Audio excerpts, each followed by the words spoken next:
আসসালামু আলাইকুম, আমি শারিয়া আফরিন। আছি নিউজ এক্সপ্রেস ট্রেন্ডিং বাজে। আজকের আলোচনার কেন্দ্রবিন্দু জাতিসংঘের শান্তিরক্ষীরা, আর এই আলোচনায় বাংলাদেশের নাম উঠে এসেছে সবচেয়ে বেশি। কারণ জাতিসংঘ তাদের অফিসিয়াল ওয়েবসাইট ও ফেসবুক পেজে যে পোস্টটি দিয়েছে সেখানে বাংলাদেশের প্রতি বিশেষ কৃতজ্ঞতা প্রকাশ করা হয়েছে।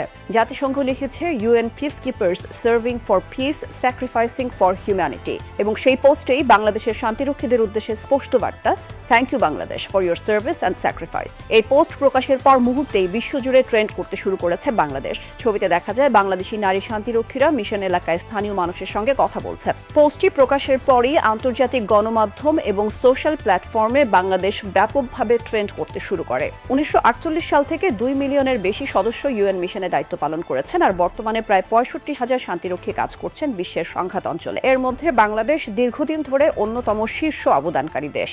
বাংলাদেশি শান্তিরক্ষীরা শুধু নিরাপত্তা নিশ্চিত করছেন না, পাশাপাশি মানবিক কাজও করছেন।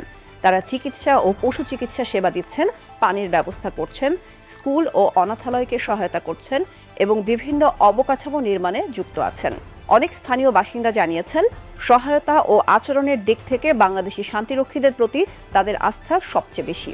জাতিসংঘ বলছে, শান্তিরক্ষীদের ত্যাগ এবং মানবিকতার গল্প বিশ্ববাসীর জানা উচিত। তাদের এই স্বীকৃতি শুধু শান্তিরক্ষীদের নয়, বাংলাদেশেরও আন্তর্জাতিক মর্যাদা বাড়িয়েছে।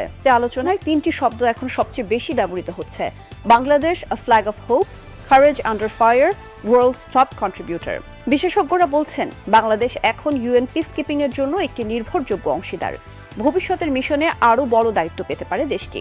এই ছিল আজকের ট্রেন্ডিং বাজ বিশ্লেষণ। আমি শারিয়া আফরিন। পরবর্তী নিউজ আপডেটে আবার দেখা হবে। সুস্থ থাকুন, নিরাপদ থাকুন।